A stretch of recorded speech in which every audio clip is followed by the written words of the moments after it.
NGO ছিলেন BRAC, ASA, Caritas, UNICEF, UNDP, HEED Bangladesh, good neighbour Bangladesh, RD, RSS, BURO Bangladesh, Prism Bangladesh, PAGE Bangladesh, Uddipan Bangladesh, Prottyashi Bangladesh, Proshika Bangladesh, গ্যাগ Bangladesh, RIC Bangladesh, Shakti Bangladesh, Mukti Bangladesh, স্বনির্ভর বাংলাদেশ, গ্রামীণ ব্যাংক বাংলাদেশ। ৯৫,০০০ আছে কম বেশি। এমন কোন গ্রাম নাই যে গ্রামে এনজিও নেই, আছে? সব জায়গায়, বাড়িতে বাড়িতে, ঘরে ঘরে, যারা ঋণ টিন, গরু, ছাগল, হাঁস, মুরগি, কম্বল, মশারি, ওষুধ, বই, চাউল, ডাউল, তাবু, পানি, কিস্তি,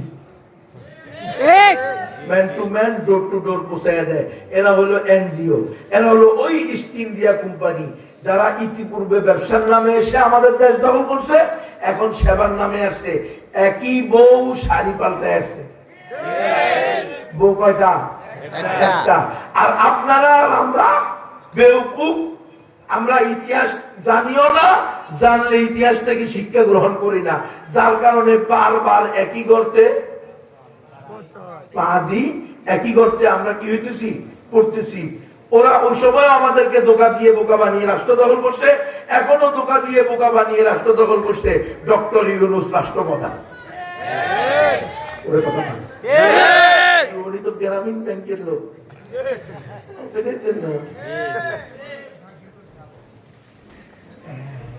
এটাই সিস্টেম, বুঝলে না বুঝবেন। আমরা আছি হলো এমপি হওয়া নিয়ে, মন্ত্রী হওয়া নিয়ে, দেশই তো নাই বেটা।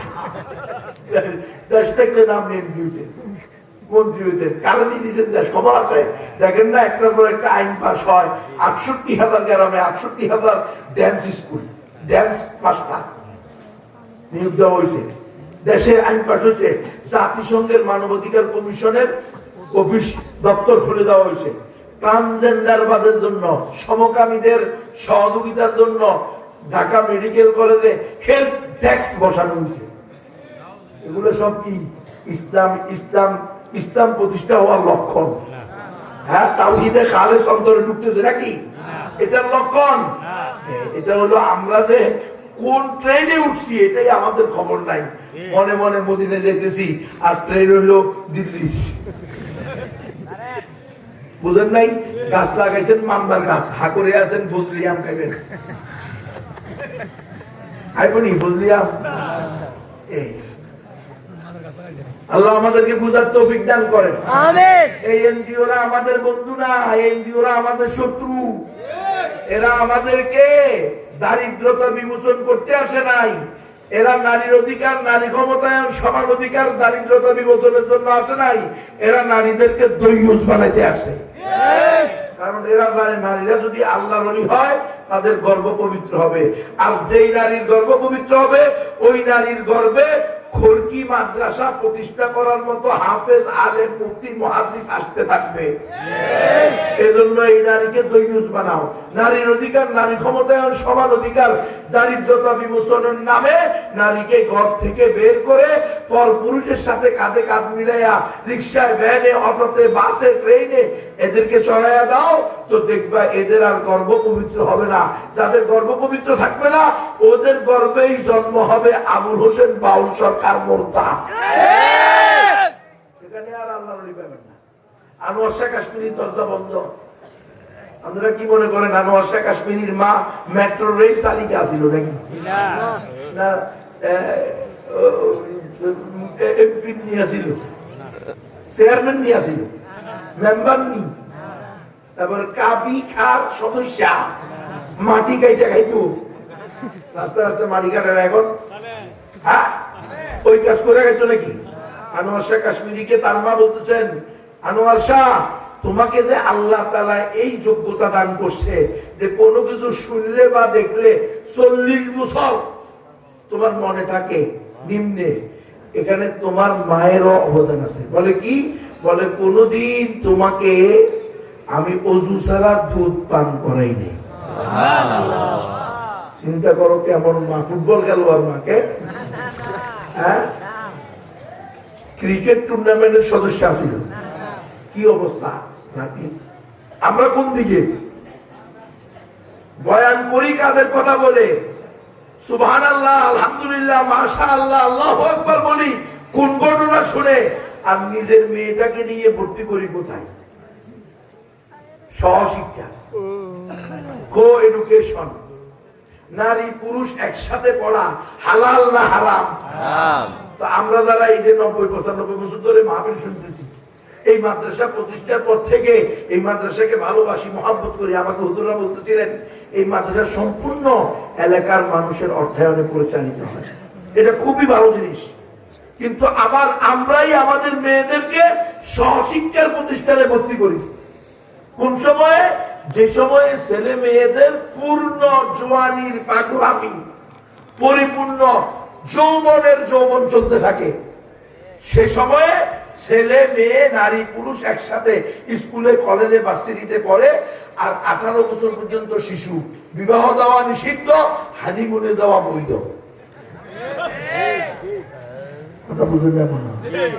18 বছর পর্যন্ত শিশু, কিন্তু ফুটবল খেলবে একসাথে, ক্রিকেট খেলবে একসাথে, গোল্লাছুট খেলবে একসাথে, পাঠ চক্র করবে একসাথে, সাংস্কৃতিক অনুষ্ঠান হবে একসাথে, নবীন বরণ প্রবীণ বিদায় অনুষ্ঠান হবে একসাথে, বুঝেন নাই? আবার শিক্ষা সফরে যাবে একসাথে, কিন্তু বিবাহ নিষিদ্ধ। এটা কেমন জানেন? মানে এই রসমালাই ঢাকনা খুলে দিয়ে এরপরে বলা মশামাছি বলা নিষিদ্ধ। রসমালাইয়ের হাড়ির কি করছেন? ঢাকনা খুলে দিচ্ছেন, দিয়ে বলছেন যে এই মশামাছি বসবা না। কিন্তু পূর্ণ যৌবন, পূর্ণ যৌবনা ছেলে মেয়েকে একসাথে বের করে দিচ্ছেন। হ্যাঁ, তোমরা কি করো? ছেলে মেয়ে ভেদাভেদ নাই, সবার জন্য শিক্ষা চাই। পাঠচক্র করো একসাথে বসে, স্কাউটের সদস্য হইয়া, স্কাউট একটা সংস্থা আছে এনজিওদের, এরা স্কুল কলেজের ছেলে মেয়েদেরকে কি করে? প্র্যাকটিক্যাল বিভিন্ন বিষয়ের উপরে যোগ্যতা সম্পন্ন করে তোলে। তো আগুন লাগলে বা ঘরবাড়ি পড়ে গেলে, এক এলাকায় আগুন লাগছে, তৎক্ষণাৎ ঘরবাড়ি সব পড়ে গেছে, এখন কি করবে? তাবু বানাইতে হবে, তাবু বানায় তাবুর ভিতরে থাকতে হবে। তো নিয়ে গেছে ওই গাজীপুরের সাফারি পার্কে 3 দিনের 7 দিনের স্কাউট সদস্যদের কি হবে? সেখানে প্রশিক্ষণ হবে কিভাবে তাবু বানাইয়া, মোমবাতি জ্বালাইয়া, হারিকেন জ্বালাইয়া রাতের বেলায় ওই যে জরুরি অবস্থায় সময় কাটাইতে হয়, জীবন রক্ষা করতে হয়। তো 3 জন ছেলে 3 জন মেয়ে তাবুর ভিতরে, জঙ্গলের ভিতরে প্রশিক্ষণ হইতেছে, প্রশিক্ষণ। আমরা তো বুঝি, আমার ছেলে স্কাউট সদস্য, আমার মেয়ে স্কাউট সদস্য। কথা বুঝেন? জাতির কল্যাণে তৈরি করা হইতেছে। কত বছর আমি শ্রীমঙ্গল থেকে মাহফিল করে বের হইতেছি, দেখি যে 4টা ছেলে 4টা মেয়ে 3টা ছেলে একই ধরনের পোশাক পরে, প্রত্যেকের ব্যাগ একই রকম, পোশাকের রং একই রকম, এরা হাঁটতেছে দুবাইয়া। মেয়েরা যখন সামনে চলে গেছে, আমি ছেলের সামনে গিয়ে আমার ড্রাইভারকে বললাম গাড়ি দাঁড় করাও। আমি এইদিকে আসো, তোমরা কারা? আমরা ঢাকা ইউনিভার্সিটির স্টুডেন্টস। আমি বলতো এখানে কি করো? আমরা স্কাউট সদস্য। তো কাম কি?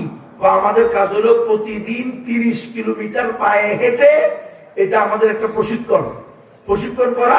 এই যে আমরা জঙ্গলের ভিতর দিয়ে হেঁটে আসতেছে, এরা 30 কিলোমিটার হেঁটে যেতেছে। রাত্রে কোথায় থাকবা? রাত্রে আমরা থাকবো হলো সরকারি বাংলোতে। কথা বোঝেন নাই? সরকারি গেস্ট হাউস আছে না, ওখানে গিয়ে থাকবো। তো এরা কারা? ওখানে থেকে ওগুলো আমাদের মেয়ে ফ্রেন্ড, আর আমরা হইলাম ছেলে ফ্রেন্ড।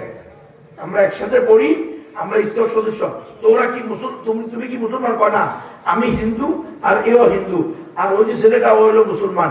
আমরা 3 জন পুরুষ আর ওই 4 জন হলো মেয়ে, এরা সবাই মুসলমান। ঢাকা ভার্সিটির ছাত্রী এবং ছাত্র 2 জন হিন্দু, 1 জন মুসলমান পুরুষ আর 4 জন মুসলমান মহিলা। ওড়না তো নাই, বুকেও কোনো কাপড় নাই, প্যান্ট শার্টের মতো পোশাক পরা হাঁটতেছে। থাকবে কোথায় রাত্রে গিয়ে? সরকারি গেস্ট হাউসে। বাপ মা আছে তো ওখানে না? বড় ভাই থাকে লগে। তো কি হবে সেখানে? যা হয় তা হবে।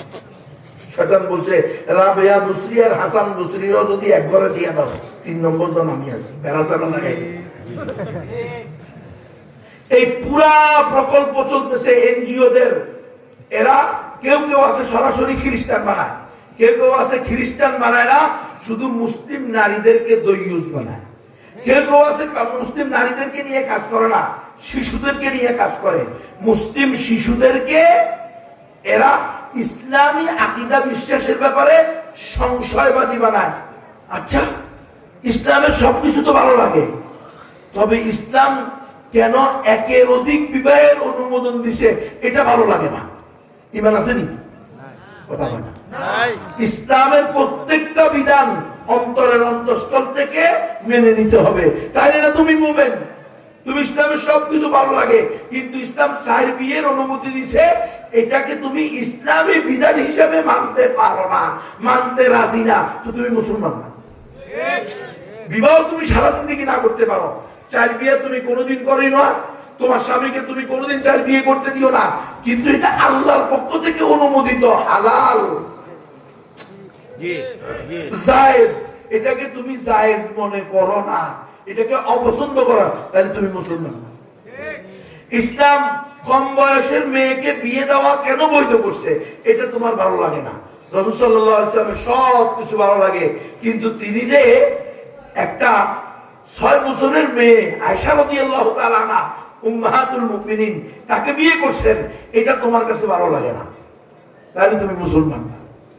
ইসলামের সবকিছু তোমার কাছে ভালো লাগে, কিন্তু ইসলামের পর্দার বিধানটা এটা তোমার কাছে ভালো লাগে না, এটা তোমার কাছে টেন লাগে, তাবু লাগে, জীবন্ত টেন্ট হয়ে ঘুরতেছে। তুমি এটাকে কি করো? কটাক্ষ করো, তাহলে তুমি মুসলমান না। ইসলামের সবকিছু তোমার কাছে ভালো লাগে, কিন্তু জিহাদ ফি সাবিলিল্লাহটা ভালো লাগে না, তাহলে তুমি মুসলমান। ঠিক। ইসলামে নামাজ আছে, রোজা আছে, হজ আছে, যাকাত আছে, জিহাদ ফি সাবিলিল্লাহ আছে। ঠিক। না তোমার হুজুর এটা জঙ্গিয়ে না দেখি। জিহাদের কথা বলে তোমার কাছে জঙ্গি লাগে, জিহাদের কথা বলে তোমার কাছে উগ্র লাগে, সন্ত্রাসী লাগে, তো তোমরা যে আওয়ামী লীগ আর বিএনপি মারামারি করো সেটা কি লাগে? সন্ত্রাসী। সেটা কি? না, সেটা নয়, সেটা হলো সুশীলতা, ওটা হলো প্রগতি, উন্নতি, দেশে গিয়ে নিচ্ছে ওনারা। প্রত্যেক নির্বাচনের আগে অগণিত মানুষ মারা যায় কি যায় না? হত্যাকে এই যে শহীদ হাদি শরীফ উসমান হাদিকে হত্যা করলো এই কিছুদিন আগে, এই শরীফ উসমান হাদিকে হত্যা করলো এক উচ্চ পদস্থ রাষ্ট্রীয় যন্ত্রের একটা অংশ ব্যক্তিত্ব। সে বলে দিল যে এটা হলো বিচ্ছিন্ন ঘটনা। নির্বাচনের আগে এরকম 2-3টা ঘটনা ঘটে, এটা কোনো ব্যাপার না। বুঝলেন আপনারা? এইভাবে মানুষ হত্যাকে এরা বৈধতা দেয়। আর যখন ইসলামের জিহাদ ফি সাবিলিল্লাহর কথা আসে, তখন তাদের মাথা গরম হয়ে যায়, হলুদ মিডিয়া পেরেশান হয়ে যায়, জঙ্গিবাদ, উগ্রবাদ, সন্ত্রাসবাদের গন্ধ পায়। অথচ ইসলামের জিহাদ আল্লাহ তাআলা ফরজ করছেন, কিয়ামত পর্যন্ত এটা ফরজ থাকবে, কেউ এটাকে বাতিল করতে পারবে না। রাসূলের ঘোষণা, আল জিহাদু মাদিন ইলা ইয়াউমিল কিয়ামা, জিহাদ কিয়ামত পর্যন্ত থাকবে। পৃথিবী থেকে জিহাদকে তোমরা বন্ধ করতে পারবা না। 2-4 জন আলেম ওলামা তাদেরকে গুম করে, খুন করে, জেলে ঢুকিয়ে তোমরা কি আল্লাহর দ্বীনের উত্থানকে, বিজয়কে ফিরিয়ে রাখতে পারবা? যে আল্লাহ দ্বীনের বিজয় করার জন্য নবী পাঠাইছেন, কিতাব পাঠাইছেন, লিইয়ুযহিরাহু আলাদ দীনি কুল্লি, যে নবী বলছেন আল ইসলামু ইয়াদু ওয়ালা ইউলা আলাইহি, ইসলাম হলো বিজয়ী ধর্ম, ইসলাম কখনো পরাজিত হয় না। সুতরাং 2-4 জন আলেম ওলামাকে গুম করে, উঠিয়ে নিয়ে, জেলে বন্দী করে ইসলামের উত্থানকে প্রতিহত করা যাবে না। এটা মুসলমানের আকীদা, ইমানদারের আকীদা। শরীয়তের প্রত্যেকটা বিধানকে আপনি ভালোবাসবেন, ইসলামের প্রত্যেকটা বিধানকে আপনি অন্তর থেকে মেনে নেবেন। জিহাদ ফি সাবিলিল্লাহ এটা আল্লাহ প্রদত্ত ফরজ বিধান। যদি মুসলমানের বিরুদ্ধে, ইসলামের বিরুদ্ধে, মুসলিম ভূখণ্ডের বিরুদ্ধে আল্লাহ দুশমনেরা, আল্লাহ রসুলের দুশমনেরা অস্ত্র সন্ত্রাস বা তথ্য সন্ত্রাস চালায়, তাদের বিরুদ্ধে সশস্ত্র জিহাদ করা ফরজ। কোন মুসলমানকে অন্যায়ভাবে কোন কাফের মুশরিক যদি জেলখানে আটকে রাখে, কোন মুসলিম ভূখণ্ডকে অন্যায়ভাবে অমুসলিমরা দখল করে নেয়, কোন মুসলিম ভূখণ্ডের কোন মুসলিম জনপদে অমুসলিমরা ইসলামের দুশমনেরা হামলা করে, যদি ওই ভূখণ্ড ওই জনপদবাসী তারা এটাকে প্রতিহত করতে সক্ষম না হয়, পর্যায়ক্রমে সারা পৃথিবীর সকল মুসলমানের উপরে জিহাদ ফরজ হয়। এরকম ঘটনা কি এখন দুনিয়াতে নাই? না, নাই তো। সব জায়গায় মুসলমান নিরাপদে আছে, শান্তিতে আছে। এক ফিলিস্তিন, এক কাশ্মীরের কারণে মুসলমানের উপরে জিহাদ ফরজ হয়ে যায়। খলিফা, মুসলমানদের খলিফা নেই আজকে প্রায় 100 বছর হয়ে গেছে। খেলাফত থেকে মুসলমান বঞ্চিত, 3 দিন পর থেকে জিহাদ ফরজ, আবার খলিফা প্রতিষ্ঠা করা ফরজ হয়েছে। আজ পর্যন্ত আমরা এই আলোচনা করতেই নারাজ, অথচ আমরা মন্দিরে গিয়ে দুর্গাপূজার শুভেচ্ছা জানাই। কেমনে দিন জিন্দা হবে? কেমনে জিন্দা হবে দিন? কেমনে বিজয় হবে দিনের? আমরা তো তাদের সিস্টেমে ঢুকে আমরাও ইসলামের সীমানা পাড়ি দিয়ে শিরকের মধ্যে হাবুডুবু খাচ্ছি। আর আমরা মনে করতেছি আমরা আগামীতে কি করে ফেলবো, ক্ষমতায় গিয়ে হিন্দু বৌদ্ধ খ্রিস্টানদের ভোট নিয়ে এরপরে কোরআন সুন্নাহকে সংবিধান হিসাবে সংসদে নিয়ে আসবো। আর হিন্দু বৌদ্ধ খ্রিস্টান ঐক্য পরিষদ বসে বসে হাসে, কেমন পাগলের পাগল, ভোট দিব আমরা আর কোরআন সুন্নাহ প্রতিষ্ঠা করবো বলে তারা। ইসলামী দলের হিন্দু শাখা, বৌদ্ধ শাখা, খ্রিস্টান শাখা, তারা আমাকে ভোট দিয়া ক্ষমতা নিছে। আমি ক্ষমতা গিয়ে বললাম আগামীকাল থেকে রাষ্ট্রের সংবিধান হবে কোরআন এবং সুন্নাহ। তো হিন্দু বৌদ্ধ খ্রিস্টান ঐক্য পরিষদের সভাপতিরা, চেয়ারম্যানেরা, সেক্রেটারিরা তারা কি চুপ করে বসে থাকবে? তারা এসে বলবে মুরব্বী মুরব্বী মুরব্বী, এগুলো কি বলতেছেন আপনি? আপনি আমাদের ভোট নিয়ে ক্ষমতায় আসছেন, এখন বলেন কোরআন সুন্নাহ সংবিধান হবে, তো আমাদের বাইবেল, ত্রিপিটক, বেদ, পুরাণ যাবে কোথায়? আপনারা আমাদের ভোট দিচ্ছেন, আমরা ভোট দিয়ে আপনাকে ক্ষমতা নিছি, তো আমরা কি আপনাকে কোরআন সুন্নাহ প্রতিষ্ঠার জন্য ক্ষমতা নিছি? আপনাকে যখন সাংবাদিক জিজ্ঞেস করছিল আপনারা কেমন রাষ্ট্র প্রতিষ্ঠা করবেন, তখন তো আপনি বলছেন আমরা ধর্মভিত্তিক রাষ্ট্র প্রতিষ্ঠা করব না, আমরা মানবতা ভিত্তিক রাষ্ট্র প্রতিষ্ঠা করব। তো আমরা হিন্দু বৌদ্ধ খ্রিস্টানরা কবে থেকে মানুষ থেকে বাদ করলাম? আমাদেরকে বাদ দিয়ে আপনি এখন শুধু কোরআন সুন্নাহ প্রতিষ্ঠা করবেন কেমনে? ভোট দিছি আমরা, আমাদেরকে বলছেন মানবতার ভিত্তিতে কি করবেন, গুরুত্ব দিবেন। তো এখন আমাদেরকে বাদ দিয়ে শুধু কোরআন নিতেছেন, আমরা কি মানুষ নাই এখন? আর মানে আপনি ক্ষমতা দেওয়ার আগ পর্যন্ত মানুষ ছিলাম, ক্ষমতা দেওয়ার পরে আমরা মানুষ হয়ে গেছি। আপনার ভিতরে তো দেখি মুনাফিকি, অমুসলিমরাও পাকড়াও করবে। এই সিস্টেমে আমরা কখনো ক্ষমতায় যেতে পারবো না, আর গেলেও ইসলাম প্রতিষ্ঠা করতে পারবো না। এই সিস্টেম থেকে বের হয়ে আসতে হবে আমাদেরকে। তাওহীদে খালেস, কুফর শিরকের সাথে কোন ধরনের কম্প্রোমাইজ চলবে না। আকীদার ব্যাপারে কোনো কম্প্রোমাইজ হয় না, আকীদার ব্যাপারে কোনো এতাআত হয় না, আদর্শের ব্যাপারে কোনো এতাআত অনুসরণ হয় না।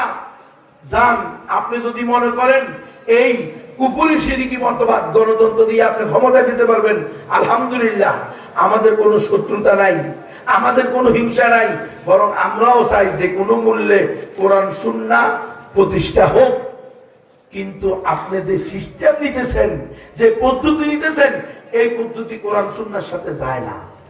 এরপরও আপনি গেছেন, সেখানে গিয়ে আবার বলতেছেন আপনি শিরিকের সহযোগী হয়ে আপনি বলতেছেন আমি মন্দিরে টাকা দিতে পেরে গর্ববোধ করতেছি। আলহামদুলিল্লাহ, এত লক্ষ টাকা মন্দিরে দিতে পারছি। সারা জিন্দেগি ওয়াজ করলেন তাআওয়ানু আলাল বিররি ওয়াত তাকওয়া ওয়ালা তাআওয়ানু আলাল ইসমি ওয়াল উদওয়ান। তো তাকওয়ার কাজ নি হয় মন্দিরে, পুণ্যের কাজ নি হয় মন্দিরে।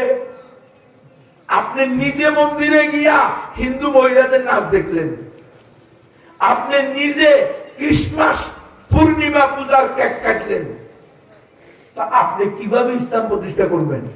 আমরা যে বলি গণতন্ত্র দিয়ে প্রতিষ্ঠা হবে না, গণতন্ত্রকারী ব্যক্তি বা দল নাস্তিক হয়ে যাওয়া সম্ভব। কিন্তু ইসলাম প্রতিষ্ঠা হওয়া সম্ভব না। সেটা এখন দেখেন, হাতে নাতে দেখেন। আরো আশ্চর্যান্বিত হবেন, যারা আমরা গণতন্ত্রের বিরোধিতা করি আমাদের মাহফিলে আসা নিষেধ। যারা গণতন্ত্র করে তাদের ছাত্রদেরকে, তাদের প্রতিষ্ঠানকে তালা মেরে নিষিদ্ধ করে দেয় যে এদের বয়ানে দেওয়া যাবে না, কারণ এরা গণতন্ত্র বিরোধী। তো গণতন্ত্র কবে থেকে ইসলাম হয়েছে? গণতন্ত্রের কারণে আমাদেরকে কেন মানহাসি বলে গালি দিতেছেন, উগ্র বলে গালি দিতেছেন? গণতন্ত্র কি আল্লাহর শরিয়া অনুযায়ী গ্রহণযোগ্য কোন নীতি? এটা তো পুরাটা মুসলমানকে ধোঁকা দিয়ে, বোকা বানিয়ে, খেলাপথ ছিনিয়ে নিয়ে গোলাম বানিয়ে রাখার একটা হাতিয়ার। গত 100 বছর তো আমরা তা দেখছি। আপনি কোন দিক দিয়ে আবার দেখতেছেন দেখেন, কিন্তু এই কথাগুলো কেন বলতেছেন, এই কাজগুলো কেন করতেছেন? যে আমরা নির্বাচন করি না, আমরা জিহাদ করি এবং এটাই উত্তম জিহাদ। এই কথা বলে তো উম্মত বিভ্রান্ত হয়ে যাবে। উম্মত আর খেলাপথের চিন্তা করবে না, খেলাপথের দিকে ফিরবে না, বলবে গণতন্ত্রই যেহেতু উত্তম জিহাদ, আমরা এটা করি। আগের দিনে সশস্ত্র জিহাদ করা যেমন ফরজ ছিল, এখনকার দিনে এই নির্বাচনের জিহাদ এটাও তেমন ফরজ। এই যে বিকৃত ব্যাখ্যা শরীয়তের, এই যে মন গড়া ব্যাখ্যা দাঁড় করে দিয়েছেন, এটার কারণে আমাদের এই কথাগুলো বলতে হইতেছে। নাহলে আমরা বলতাম না। আমরাও চাই যে কোনো মূল্যে ইসলামী দলগুলো একত্রিত হয়ে ইসলামী ব্যক্তিরা ক্ষমতায় যাক, কিন্তু আমরা তো দেখতেছি ক্ষমতা দেওয়ার দূরের কথা, ইমান টিকানু দায় হয়ে দাঁড়াইতেছে। আবু মোখালেদ সাহেব স্পষ্ট বলছে, এত ফেসবুক গরম করিয়েন না, ইউটিউব গরম করিয়েন না। যদি কোন ফকিহুন নফসকেও, আল্লামাতুদ্দারকেও এই চেয়ারে বসিয়ে দেওয়া হয়, রাষ্ট্র পরিচালনার এই চেয়ারে, তবুও তিনি মডেল লাইসেন্স দিতে বাধ্য থাকিবেন। কারণ এটা হলো সেকুলার রাষ্ট্র, এটা কোনো ইসলামী আমিরাতের রাষ্ট্র না। তো এই কথাই তো আমরা এতদিন ধরে বলতেছি যে এটা দিয়ে হবে না। এখন উনি বলছে, উনি তো অলরেডি সরকারের মধ্যে আছে, উনি দেখে শুনে পরীক্ষা করে বলতেছে এই পদ্ধতিতে, এই সিস্টেমে যে আসবে সে সবচেয়ে